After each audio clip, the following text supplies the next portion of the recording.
서울광역방송센터입니다. 오늘 여의도 초대석은 호남 정치의 실종과 복원을 중심으로 현 정치권 상황과 대한민국 정치가 나아갈 길에 대해 얘기해 보겠습니다. 열린우리당 의장과 노무현 정부 통일부 장관, 국가안전보장회의 상임위원장을 지냈고 제17대 대선 대통합 민주신당 후보로 나섰던 정동영 더불어민주당 상임고문 스튜디오에 나와 있습니다. 장관님 어서 오십시오. 네, 안녕하세요. 오프닝이 좀 거창하다는 느낌도 대한민국 정치 이러니까 좀 거창하다는 느낌도 있는데 일단 본론으로 바로 들어가 보도록 하겠습니다. 네. 우리가 흔히 호남 정치 하는데 호남 정치 이게 뭐 어떤 건가요? 영남 정치, 충청 정치 이런 말은 없잖아요. 그러고 보니 못 들어봤네요. 예. 네. 호남 정치가 있는 이유는 네. 알맹이가 있기 때문에 그렇습니다. 알맹이라는 건 가치입니다. 네. 133년 전에 사람이 곧 하늘이다, 인내천, 동학의 희생으로부터 1980년 5.18 네. 희생, 호남의 가치, 민주주의와 인권의 완전한 실현. 네. 그러니까 성숙한 선진 민주주의가 될 때까지는 여전히 호남 정치는 유효하다고 보는 것이고 그게 많이 약화되어 있는 거죠.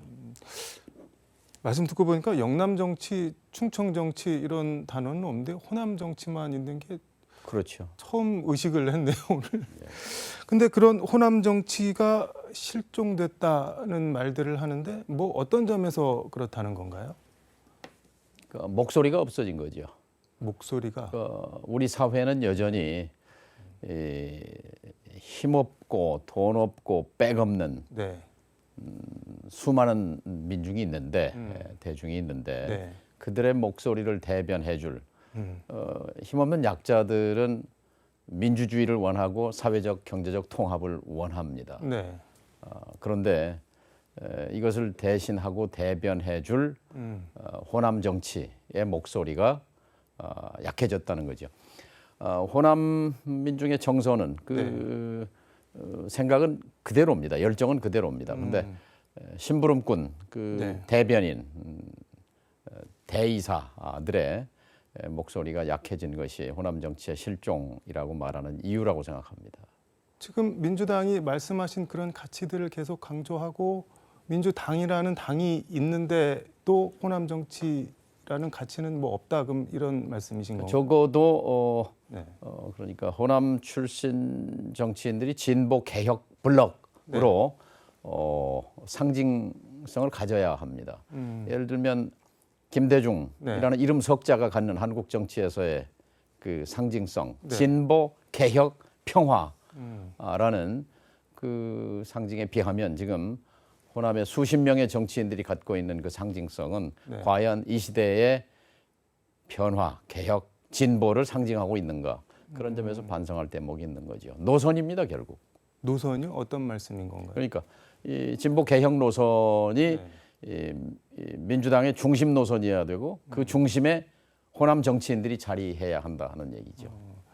그 말씀하신 대로 지금 그러니까 호남 정치가 가치지향적인 측면이 있고 호남 정치인, 인적 측면이 있는 것 같은데 지금 민주당 지도부에는 뭐 최고 지도부의 호남 출신들은 사실상 단 한 명도 없고 국회의원들을 선수로 봐도 광주 전남 이계호 의원만 3선이고 나머지 의원들은 다 초재선, 4선 이상 중진이 뭐 한 명도 없는데 지도부도 없고 중진도 없고 이거는 왜 이렇게 된 걸까요? 그러면은? 초선이든 다선이든 헌법기관이긴 마찬가지입니다. 예를 들어서 김대중 총재 같은 경우에는 초선 재선 때 날렸어요.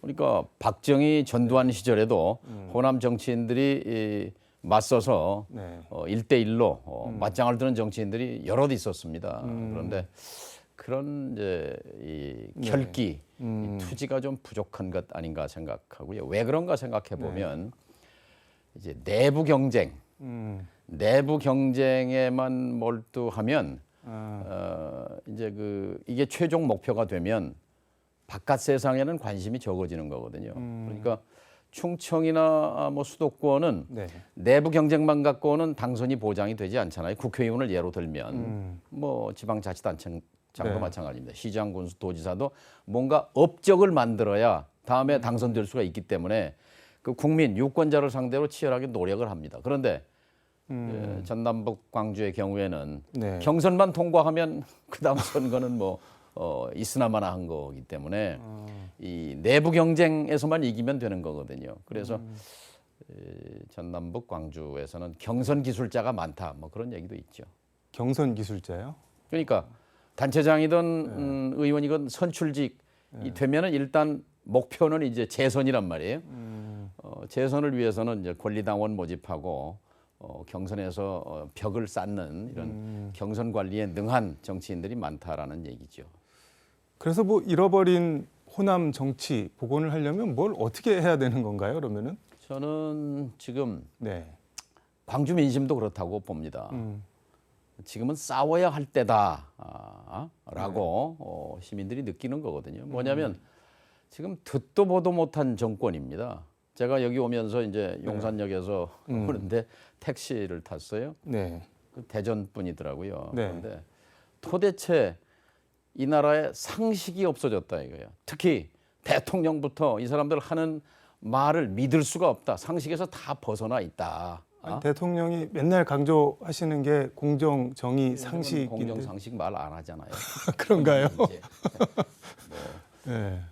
의식하는 거겠죠. 이게 말이 안 된다는 건 본인 더 잘 알지 않겠습니까? 그런데 제가 느끼기에는 네. 지금 대한민국은 2.12 총선 전야 같은 느낌입니다. 2.12 뭐 시청자들 아시겠지만 85년 2월 12일 네.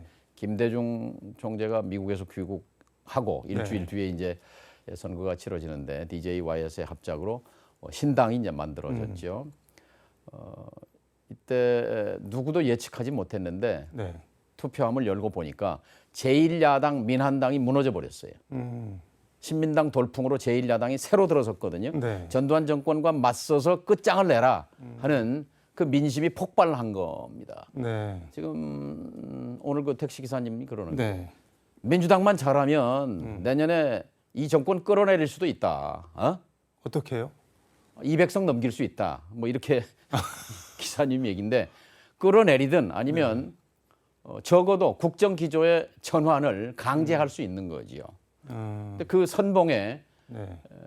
지금 민주당 호남 의원들이 앞장서야 하는데 그 점에서 결기 투지가 모자라는 것 같아요. 이재명 대표가 호남 정신을 뭐랄까 실현하는 그릇 뭐 수단 이런 게 될 수는 없는 건가요? 그러면? 그 점에서는 지금 이재명 대표보다 더 개혁적이고 진보적이고 네. 투쟁적인 지금 이 정권과 맞서 싸우는 희생자잖아요. 지금 그런 사람은 없는 거죠. 근데 당 대표가 그런데 네. 170명, 180명이 그 안에서 네. 뭐 했느냐 하는 그런 비판을 면할 수 없습니다. 그럼 구체적이고 실질적으로 민주당이나 뭐 의원들이 뭘 어떻게 해야 되는 건가요? 예를 들면요, 국회의 권능을 바로 세워야 합니다. 아니 180석 뽑아줬는데 네. 지난 대선 때는 예를 들어서 이거 하나만 했어도 대선 안 졌어요. 그게 뭐냐? 뭔가요? 그 2021년 말 22년 초에 네. 추가 지원금, 소상공인 손실보상 네. 이거 그 요구했잖아요. 네. 그런데 이제 홍남기 부총리 반대하고 그때 총리가 반대하고 네. 아니 180석 가지고 그 이 재난 상황에서 이거 하나 돌파 못하는 야당. 네. 또 지금 그때는 국회가 야당도 아니고 여당이었잖아요. 그때 여당이죠. 네. 그러니까 그건 이해가 잘 안 되고 음. 그거 했으면 0.7% 차로 안 지죠. 그 다음에 지금 윤석열 정부가 국회가 중과부적이니까 숫자가 모자라니까 시행령으로 다 한단 말이에요. 네. 근데 이거는 국회가 왕이어야지 대통령이 왕일 수는 없습니다. 국회가 왕이라는 말은 네. 국민으로부터 위임받은 입법권을 가지고 시행령을 통제해야 합니다. 과거에 그 시행령을 통제하는 시행령 규제법을 만들었었는데 박근혜 대통령이 거부권 행사했었죠. 네. 왜 그거 다시 처리 못하는 겁니까? 이 숫자 가지고 너무 정말 그 한심한 그런 행태라고 생각해요. 그 있는 권한 권능도 제대로 행사를 예. 못한다는 말씀인 건가요? 그래서 이제 국민들이 실망스러워하는 건데요. 심기일전해서 네. 국회가 정부를 끌고 가야지, 견제하고 감시하고 통제하고 끌고 가야지 왜 끌려다닙니까? 그건 참 안타까운 일이에요. 근데 거부권 행사하면은 지금은 딱히 또 방법이 그러나 없잖아요. 거부권 하고 하나를 할 수 없거든요. 벌써 여러 번 했는데요. 그 양곡관리법, 네. 저 쌀값 안정화법 거부권 행사하는 바람에 농민들 지금 뭐 이를 갈고 있잖아요. 그 저 분노 있습니다. 내년에 농민 표심 보면 알 것이고, 또 노동 이 한노총까지 조폭으로 몰았잖아요. 네. 또 간호사법, 이것도 거부권 행사해서 간호사들 표 찍겠습니까? 초등학교 선생님들 표 찍겠습니까? 네. 이태원 참사 유족들 오송 참사, 이런 재난 관리의 엉망, 홍범도 장군, 정일성 선생, 네. 이런 말도 안 되는 친일 숙미 이런 노선, 여기에 대한 국민적 분노가, 그래서 제가 2.12 총선 전야와 같다라고 말하는 것이고, 광주의 민심이 지금은 싸워야 할 때다 이렇게 말하고 있다. 저는 그렇게 파악합니다. 그때 2.12 총선을 복기를 해보면은 그때는 중선거구제였던 것 같은데 민정당에서 자기들이 이긴다고 했는데 확 뒤집어진 거잖아요. 그렇죠. 지금 그때 같은 분위기라는 건가요, 그러면은? 그러니까 지금? 전두환 폭정이 네. 최고조에 달했을 때예요. 그러니까 이 군합발로 국민을 억압할 수 있다고 누를 수 있다고 생각했지만 네. 터져 나온 겁니다. 그런데 지금은 그때와 다르지요. 우리 국민이 꿰뚫고 있습니다. 보니까 어제 시정연설 윤석열 대통령 말씀하시는 거 보니까는 좀 약간 부드러워졌다는 느낌도 없지 않아 있던데 바뀌고 있는 건 아닐 걸까요? 대통령도 그런 걸 읽고. 그게 바로 선거의 힘입니다. 강서 보궐선거에서 참패했잖아요. 네. 그러니까 이거 뜨거워 한 거죠. 처음으로 아마 국민이 무섭다는 것을 알았을 겁니다. 그러면 지난 1년 반의 이런 폭정에 대해서 결산해야 합니다. 저는 수도권도 준비돼 있다는 것을 강서에서 보여준 거거든요. 수도권 120 몇 개 의석을 석권하면 200석 못할이라는 법도 없습니다. 그렇게 해서 국민이 5년간 잠시 맡겼어요. 그것도 0.7%, 24만 표 차거든요. 지난번에 호남에서 47만 표를 이겼는데 네. 호남에서 12만 표만 저쪽 안 찍고 이쪽 찍었으면은 안 됐죠, 윤석열 정권. 그러면 겸손하게 정말 권력자로서가 아니라 머슴으로서 봉사자로서 일했어야 하는데 지난 1년 반의 군림 행태는 목불인견, 눈 뜨고 볼 수 없는 지경으로 갔습니다. 여기에 대해서 분명히 결산하고 심판하고 평가해야 합니다. 200석을 얻는 게 어떤 의미인 건가요? 뭐가 달라지는 건가요? 그러면? 다르죠. 이미 윤석열 대통령이 저지른 지난번에 그 박정훈 대령에 대해서 이 직권남용 이런 거는 헌법에 나와 있는 법률, 명백한 법률 위반이기 때문에 이게 소명되면 바로 탄핵입니다. 그래서 족쇄가 딱 채워지기 때문에 꼼짝 못하는 거죠. 국민이 대통령을 통제할 수 있는 겁니다. 200석을 얻으면은 그렇죠. 11월 7일 다음 주 화요일인데 이날 국회 앞에서 대규모 전북 도민 결의 대회 이런 게 열린다고 하는데 이거는 무슨 얘기인 건가요? 지금 이제 광주 전남에서는 뭐 이제 잼버리 파행 이런 거 참 안타깝게 보셨을 텐데 그 후과로 이제 보복성 예산 삭감이 아주 참 해방 후에 참 듣도 보도 못한 일이 지금 전라북도에서는 자행된 거예요. 그러니까 새만금을 내년에 예산을 6,600억을 기획재정부, 농림수산부, 농림부, 해양수산부 등등 각 부처가 다 산업자원부 해서 이제 협의해서 기재부랑 협의해서 넘겼단 말이에요. 6,600억. 근데 거기서 5,200억을 잘라버렸습니다. 그러니까 항만, 새만금 하려면 그 SOC에 이제 항만이 제일 중요한데 1,600억 중에 400억 남기고 다 잘라버렸어요. 그다음에 철도, 그 인입 철도인데 100억 계상해 놓은 거 제로로 만들어 버렸어요. 또 고속도로 1,200억인가 지금 전주하고 새만금 놓고 있거든요. 그거 저 300억 넘기고 다 잘라버리고 또 새만금 공항 28년 개항 목표로 저 추진돼 오던 건데 600억인가 계상됐는데 올라가 있는 걸 60억 남기고 다 쳐버리고 전북은 지금 하지 말라는 거네요. 밀란 그러니까. 수준입니다. 그래서 전북도민 총궐기 대회를 하는 거고 서울에 있는 네. 이제 출향 그 도민들도 참여하고 네. 그다음에 이제 여야를 가리지 않고 과거에 뭐 총리나 국회의장이나 당 대표를 지냈던 분들 네. 여야 중진들도 다 울타리가 돼서 이거는 예산 폭거다 바로 잡아라 하는 이제 요구를 11월 7일 날 하게 됩니다. 듣도 보도 못한 정권이라고 말씀을 하셨고 듣도 보도 못한 예산 삭감이라고 하는데 듣도 보도 못한 게 왜 이렇게 줄줄이 이어질까요? 여기서 상식을 벗어난 겁니다. 상식을 일반 시민의 상식대로 국가가 운영되는 나라를 네. 선진국이라고 합니다. 영국에서 제일 중요한 가치가 이제 민주주의의 발상지잖아요. 네. 그 상식입니다. 커먼 센스라고 그러죠. 상식이 무너진 나라니까요. 네.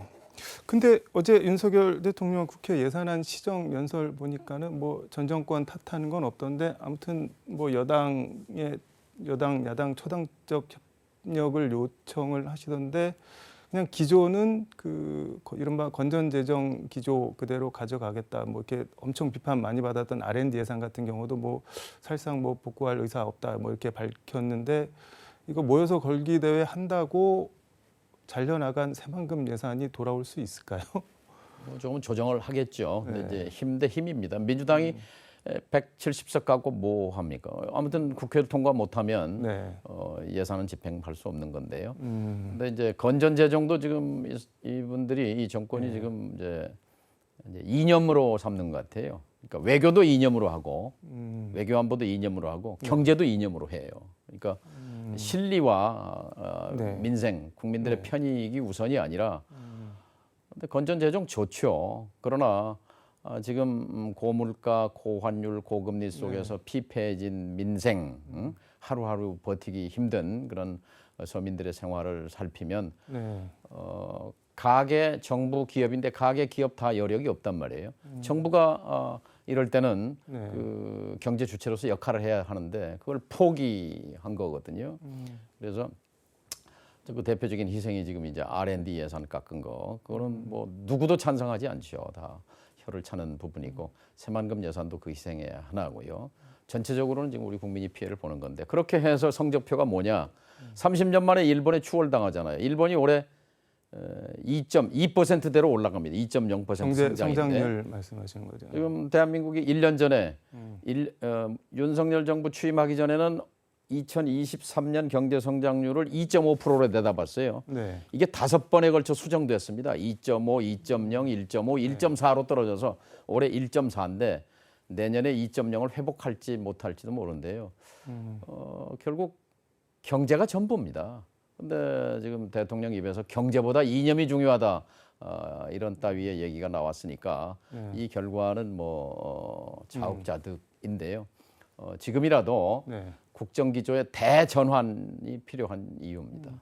뭐 외교도 이념으로 한다고 말씀을 하셨는데 어제 대통령 시정연설 보니까는 1년 반 동안 93개국과 142회 정상회담 했다. 뭐 이른바 대한민국 영업사원 1호로 열심히 했다. 뭐 이렇게 자평을 하시는 것 같던데 윤석열 정부 1년 반 외교 어떻게 보시나요? 그게 문제입니다. 뭐가 문제인 정상 외교 뭐 140번 했다. 이게 폼나지요. 가서 외국에 가서 이 대접받고 하는 건. 근데 문제는 그 외교를 통해서 이 한반도의 평화를 지키고 안보를 증진하고 국익을 실현해야 되잖아요. 그런데 안보는 위협이 커졌고 이익은 실종됐습니다. 그러니까 역대 정부에서 최소한 직선제 이후에 등장한 8번의 정권 중에 최악의 정권이라고 저는 생각합니다. 외교, 안보, 남북 관계에서 실질적인 지표가 그렇습니다. 뭐 어떤 지표가 그런 건가요? 어떤 점에서 그런 건가요? 그러니까요. 지금 외교에서 한미일 삼각동맹 그것을 이제 업적으로 내세우는데요. 과연 그것이 지금 세계적인 추세와 맞는 건가? 이제 한반도만 신냉전, 북중러 대 한미일로 가고 있는데요. 지금 세계 정세는 신냉전이 아닙니다. 각각 자국의 이익을 위해서 강대국들이 각자 도생하는 거거든요. 지금 이 속에서 우리는 우리의 안보 이익, 경제 이익을 확보해야 하는데 이걸 내팽개치고 그냥 한미 동맹 한일 준동맹 이거는 최악의 외교 참사라고 생각하고요. 그 후과로 그 대가로 러시아가 적대 국가가 돼버린 거고 중국이 멀어져 버린 거고 그렇게 해서 멀어진 거로 끝난 게 아니라 시장을 잃어버리게 되잖아요. 중국 수출이 적자로 돌았잖아요. 30년 만에. 네. 그래서 어떻게 됐습니까? 수출이 적자로 돌고 그러니까 무역 수지가 나빠지고 이게 경제도 나빠지는 거죠. 결국 민생이 나빠지는 거기 때문에 외교의 실패가 경제의 실패, 경제의 실패가 민생의 실패로 오고 있는 거죠. 그래서 외교 안보, 남북은 뭐 말할 것도 없죠. 지금 뭐 강대 강으로 맞서고 있는데 언제 이런 시기가 있었습니까? 박정희 때도 뭐 밀사가 오고 갔고 전두환 때도 정상회담 하려고 했고 장관님도 장관 하실 때 북한 가서 김정일 위원장 만나고 오시지 않았었나요? 그렇죠. 그러니까 참 불운합니다. 3번의 고비가 있었는데요. 김대중 대통령이 6.15 정상회담 한 이후에 2000년 그때 미국의 정권이 바뀌지 않았으면 북미 관계 정상화로 한반도에 새로운 미래가 열렸을 겁니다. 두 번째, 2007년 대선에서 이명박 정권 대신 저 아니라도 다른 사람이 승리했다면 그래서 김대중 노무현 이어서 제3기 민주정부가 됐더라면 대한민국의 미래, 한반도의 지평은 달라졌습니다. 북핵 문제는 해결됐습니다. 그리고 세 번째, 작년이죠. 그러니까 윤석열 정권 대신 민주당이 다시 성공했더라면 판도는 달라졌을 겁니다. 아쉬운 대목이죠. 아무튼 어쨌든 지금은 윤석열 정권, 윤석열 정부인데 11일부터인가요? 11일부터 17일까지 미국 샌프란시스코에서 에이펙 정상회의가 열리잖아요. 여기서 바이든이랑 시진핑 뭐 미중 정상회담이 열릴 것 같은데 우리 대통령도 뭐 어떤 식으로든 만날 거고 혹시 뭐 조언 같은 거를 해주실 게 있을까요?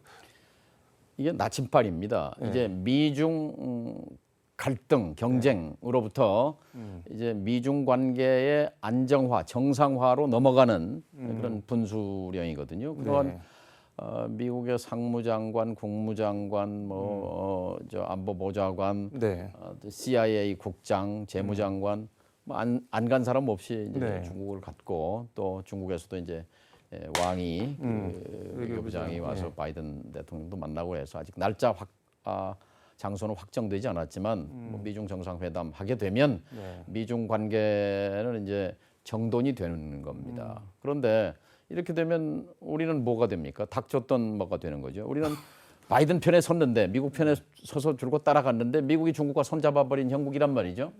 그러면 미국과 중국은 지금 둘이 만나서 이렇게 말했어요. 미국과 중국의 공통 이익이 두 나라의 그 의견 차이보다 더 크다. 그런데 지금 윤 정권은 뭐냐면 한국과 중국의 공통 이익이 한미 동맹보다 작다 이거거든요. 이걸 바꿔야 됩니다. 한미 동맹 강화해야 되고 중요하지만 한중 관계의 공통 이익도 역시 키워야 되는 거거든요. 왜 이거를 왼팔 자르고 오른팔 자르고 러시아 시장 자르고 중국 시장 자르고 이건 아주 어리석은 아주 그래서 제가 최악의 외교 안보라고 말씀드린 겁니다. 근데 이 정부 뭐 외교 안보 설계자 기획자 역할 비슷하게 하고 있는 김태호 안보실 1차장도 그렇고 얘기를 하는 게 지금은 신냉전이다. 우리가 뭐 줄타기 할 때가 아니라 어느 한쪽을 확실하게 선택을 해야 된다. 그게 미국이다. 이런 논리던데요. 바로 그겁니다. 아주 시대착오적이고 판단착오입니다. 냉전이라는 건 뭐예요? 사회주의, 자본주의, 체제 경쟁이거든요. 지금 무슨 그런 체제 간에 뭐 대결할 만한 무슨 체제가 있습니까? 아니잖아요. 각국이 자신들의 자국의 안보 이익과 경제 이익을 위해서 분투하는 국면이에요. EU도 부지런히 독일, 프랑스, 이태리, 뭐 영국 할 거 없이 중국 찾아가지 않습니까? 미국과 동맹이잖아요. 일본도 저 중국과 거래합니다. 왜 우리는 미국 따라다니면서 중국과 손절하고 러시아와 적대합니까? 이런 어리석은 게 어디 있어요? 그 안보실에 지금 차장이라는 그 지위를 갖고 있는데 실질적으로는 지금 윤 대통령의 멘토이면서 이제 책사인데 이 사람부터 바꿔야 합니다. 이제 바로 신냉전론자고 북한 붕괴론자입니다. 곧 무너진다. 겨울이 오기 전에 무너진다. 봄이 오기 전에 무너진다. 지난 10년 동안 줄곧 그랬던 사람이거든요. 네. 무너지는데 무슨 대화냐. 이런 거거든요. 네. 아니 대한민국의 상식을 가진 시민들이 북이 겨울이 오기 전에 봄이 오기 전에 무너진다고 믿는 사람이 어디 있습니까? 지금 용산 대통령실에 앉아서 그걸 지금 주문을 외고 있는 거지요. 그러니 외교 안보가 최악의 상태로 치닫는 겁니다. 하마스 이스라엘 전쟁을 좀 이렇게 우리나라나 북한과 이렇게 대비를 해서 볼 수가 있을까요? 그런데 참으로 잔인한 비극입니다. 네. 이스라엘 양민을 1,400명이나 학살하고 그리고 인질을 뭐 230~40명 이렇게 끌고 가고 한 하마스의 네. 그런 반인륜, 반인도적, 반인간적 행태는 규탄해야 하고 그거는 네. 처벌해야 합니다. 그러나 동시에 네. 이건 과잉 보복이지요. 지금 지난 한 20여일 해서 네. 가자 지구에서 그 사망한 팔레스타인 사람만 8,300명이고 돌더미에 깔려서 실종된 사람이 2,000명이면 10,000명이 넘었습니다. 10,000명이. 네. 그리고 그 4분의 3이 어린이입니다. 노약자입니다. 여성입니다. 이 인간 학살을 하고 있는 이스라엘의 행태 즉각 중단돼야 합니다. 휴전이죠. 네. 자, 그 원인을 보면요. 강대강이거든요. 증오거든요. 하마스는 네. 무장정파로서 이스라엘 땅에서 이스라엘을 몰아내고 팔레스타인 국가를 만들어야 한다는 아주 극단적인 네. 세력이고 또 여기에 맞서는 네탄야후 이스라엘 총리와 극우 연정, 그 연정 파트너들은 이 팔레스타인 사람들을 다 몰아내고 여기에 이스라엘이 땅을 차지해야 한다는 네. 아주 극우 강경파입니다. 강경 대 강경, 강 대 강이 마주치니까 이런 비극이 생기는 겁니다. 여기서 우리가 배워야 할 교훈은요. 네. 윤석열 정부의 북에 대한 강경, 힘에는 힘, 이에는 이. 지금 김정은의 김정은 위원장의 핵을 선제 사용할 수 있다고 하는 이 상상할 수 없는 천인공노할 그런 행태입니다. 있을 수 없죠. 이런 강대 강으로 마주치는 거기서 희생은 누가 됩니까? 죄 없는 양민들, 우리 대한민국 국민입니다. 네. 잿더미에서 여기까지 쌓아 올렸는데 아니 저 만일 뭐 핵 공격을 하면은 북한의 정권을 종말을 맞게 하겠다. 종말을 맞게 한들 남는 건 뭐가 있습니까? 그러니까 어떤 경우에도 대화와 협상은 포기할 수 없는 거고 한반도의 평화는 우리의 지상 가치입니다. 이것을 포기한 대통령을 우리가 보고 있는데 참 불행한 일인 거죠. 아니, 북한이 강대강을 포기해야 합니다. 북한이 핵을 가지고 위협하고 뭐 선제 공격할 수도 있다 그러는데 그냥 단호하게 대응해야 되는 거 맞는 거 아닌가요? 어떻게 보면은 남과 북은 네. 상호작용입니다. 작용 반작용. 그러니까 한미 동맹 강화, 군비 강화, 한일 준동맹, 한미일 삼각동맹 하니까 북중로로 가듯이 예? 힘으로 제압하게 물론 이제 닭이 먼저냐 달걀이 네. 먼저냐 하는 논쟁은 있을 수 있지만 불과 몇 년 전에 문재인 정부 시절에는 3번씩이나 정상회담 뭐 평양에 가서 하고 백두산 가서 하고 뭐 그랬지 않습니까? 네. 결국 정치입니다. 정치는 사람이 합니다.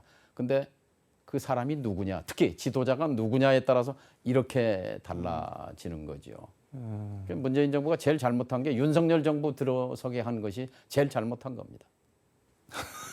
그 얘기하면은 전 정권 탓하는 현 정부랑 다를 거 없다 뭐 이렇게 비판하는 분들도 계시던데. 어쨌든 윤석열 정부 참을 수 없잖아요. 이 정부를 누가 만들었습니까?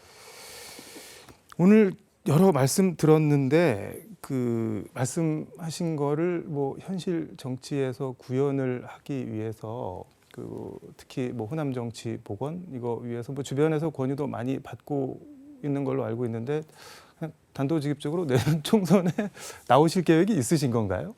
그 질문 나올 줄 알았는데요. 제가 사실은 섬진강변에 제 고향입니다. 네. 조그마한 30평짜리 집 하나 짓고 이제 서울에서 철수해서 내려갈 준비를 다 했고 이제 이사하고 있습니다. 그런데 윤석열 정부만 아니면 정말 자연 속에 들어가 살 생각이었습니다. 그런데 한반도가 너무 위태롭습니다. 우리 국민이 불쌍합니다. 어떻게 이런 정권, 대한민국 국민은 세계에서 제일 훌륭하고 똑똑한 국민인데 어떻게 네. 이런 정권 아래서 살아야 하는가 하는 지금 싸워야 할 때입니다. 그래서 많은 분들의 얘기를 듣고 있는데 저 혼자만 유유자적 편안한 삶을 즐기는 건 도리가 아니다 싶고 조만간 결심할 생각입니다. 윤석열 정부가 장관님을 다시 불러냈다는 말씀인 거네요. 조만간 숙고해서 결심하겠습니다. 알겠습니다. 오늘 말씀은 여기까지 듣도록 하겠습니다. 고맙습니다. 감사합니다. 지금까지 서울광역방송센터에서 정동영 전 통일부 장관과 함께 전해드렸습니다.